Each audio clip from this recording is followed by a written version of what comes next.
Good afternoon, I'm Gabriel Morris, author of Kundalini and the Art of Being. I'm here skiing on Mount Hood on a beautiful May afternoon. Mount Hood is the tallest mountain in Oregon and one of the few places that you can actually ski during the summer because of the glaciers that are on the side of it.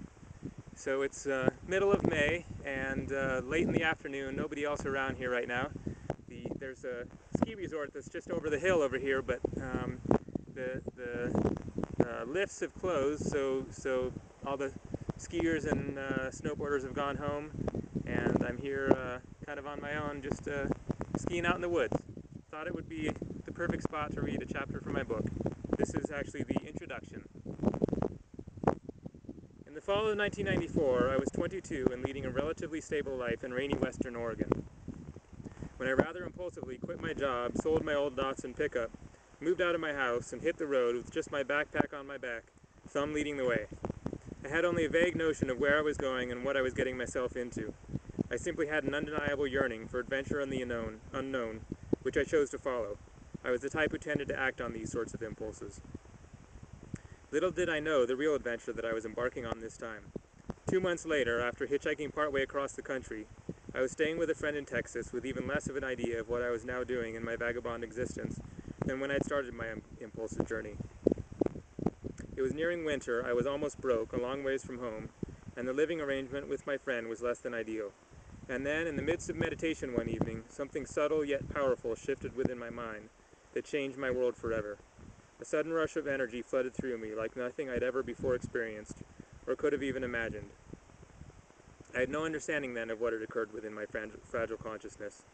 All I knew was that, in no more time than it takes for a bolt of lightning to strike, my experience and perception of reality had been utterly and irrevocably altered. What happened to me in that pivotal moment actually had a name, although I didn't know it at the time. Kundalini awakening. I wish I could have known then that I wasn't just going crazy, but had experienced a spiritual breakthrough. At the time, however, I found myself cast abruptly into a psychological and physical hell, from which I found only temporary relief. I seemed to have, for no apparent reason, turned spontaneously schizophrenic. My spiritual quest of the past few years had inexplicably taken a painful and challenging turn, to say the least. The torment I experienced following my unanticipated Kundalini rising was so profound as to make me wonder if it was even worth enduring, just to live through another torturous day. But fortunately, as surely as I'd fallen down a canyon of darkness within my soul, I managed to climb my way back out of it as well, to live to tell a tale, as they say. As those frightening first few days turned to weeks, and then months, I began to see a glimmer of light shine from within myself that eventually proved to guide me back to something resembling sanity. The following is the story of how I found myself in such a strange predicament, like many seekers these days, stumbling rather blindly down the spiritual path, as well as how I managed to get myself out of it. Although I certainly didn't feel it initially, the awakening of the Kundalini energy is in actuality a great blessing.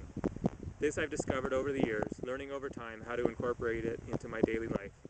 Kundalini has the power to invigorate and evolve our spiritual beings like nothing else can, if we can just figure out how to handle it. I'm not a qualified expert on this subject, just someone with a story to tell and a perspective to offer.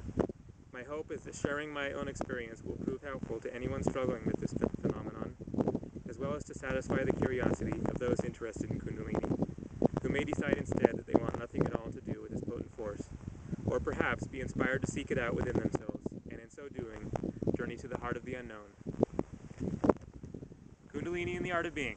Check it out.